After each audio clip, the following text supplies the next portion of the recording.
Director Shen, thank you so much for your time. I know that your background is in conservation and planning of historical cities. So can you tell us about how that skill set came to use when you took this position? I came here in 2012. I studied architecture, but managing the Forbidden City is a very complex task with a lot of challenges.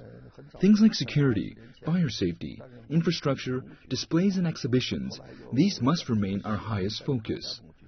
Protecting one of the world's most sophisticated heritage sites and the largest wooden complex of ancient buildings that house priceless collections comes with great responsibility. Forbidden City has been the imperial court for the Ming and Qing dynasty, but people feel that the Taipei Palace Museum has more valuable collections than the Forbidden City Palace. What can you tell us more about that? We have a total of almost 2 million heritage collections, covering all categories of ancient Chinese culture, including paintings, ceramics, bronzewares, jade, gold, silver, furniture, and many other items. Before 1949, the nationalists took just 5% of the palace's collection. They have much less than we do. But why do people still say the museum in Taipei has more artifacts? It's because first, we have been establishing our inventory and restoring the relics, which we have just finished and have just started to put everything out on display. Second, we are more spread out. It's not just artifacts people come here to see, but also buildings and the architecture. There are relics everywhere in the Forbidden City. In Taipei, they only display about 3,000 artifacts year-round, while we display 9,000. When people visit the Forbidden City, they usually walk through the central axis from south to north, but you won't cover much through this route. To see the entire palace, it would take more than just one visit. Therefore, in comparison, the Taipei Palace Museum is much more concentrated, with all its relics in one place. The seat of supreme power for over 5 centuries, the Forbidden City in China, with its landscaped gardens and many buildings, including nearly 10,000 rooms, contain furniture and countless artworks. The priceless collection reflects the richness of Chinese civilization from the Ming and Qing dynasties. Built in 1420, the palace is China's largest and most intact complex of ancient buildings. It's laid out symmetrically along a north-south axis in the center of Beijing, providing insight into the social development of late dynastic China. The well-designed palace appears magnificent, solemn, and harmonious, representing the long cultural tradition of China and its outstanding architectural accomplishments. Director Shen took us for an exclusive tour of the old imperial city, showing us some of the most valuable works still being restored. We have about 2,200 Western clocks, all from the 17th and 18th century. They were presented as gifts to the Qianlong Emperor. 800 of them are working, and 1,000 are being restored. Half of the entire collection is from England, and the rest is from Sweden, Germany, and other countries. We have the world's most valuable and biggest collection of Western clocks here.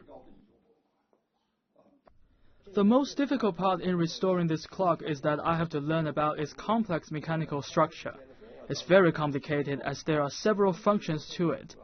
One controls the time, the other the music, and the third the built-in automaton of characters and animals that make the hourly chimes. It would take me 3 to 4 months to finish it, and the bigger ones would take half a year.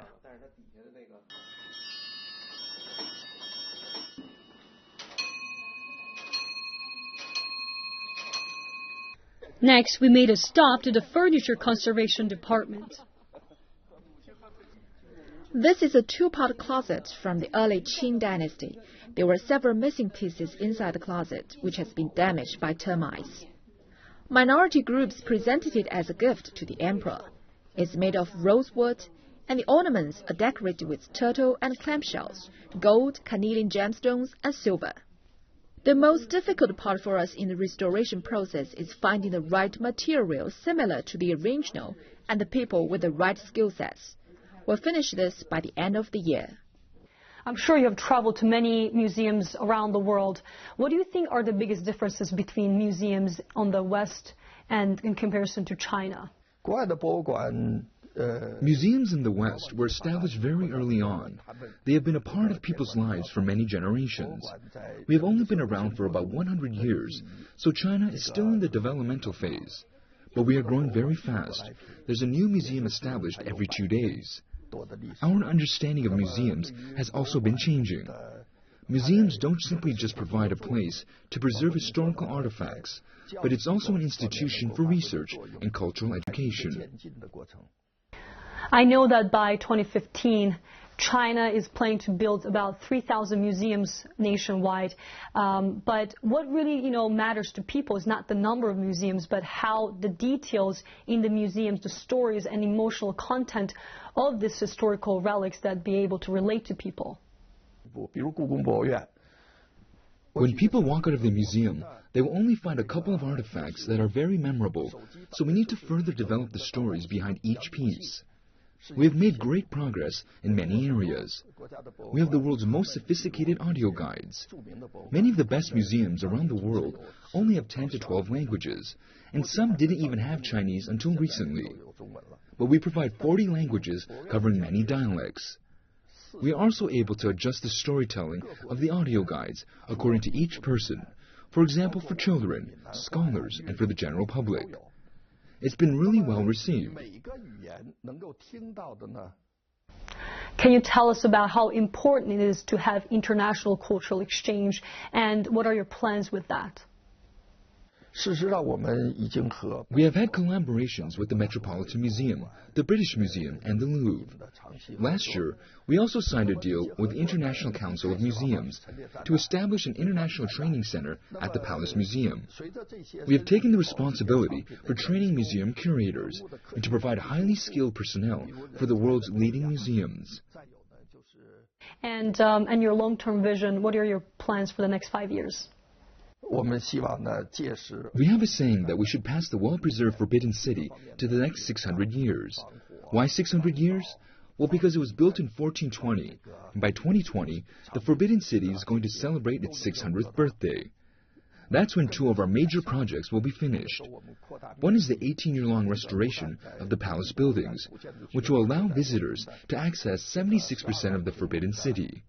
The other one is to fireproof and earthquake-proof the palace and improve our security system. This way, we can provide a much safer, better, and enhanced environment for everyone. Director Shen, thank you so much for your time.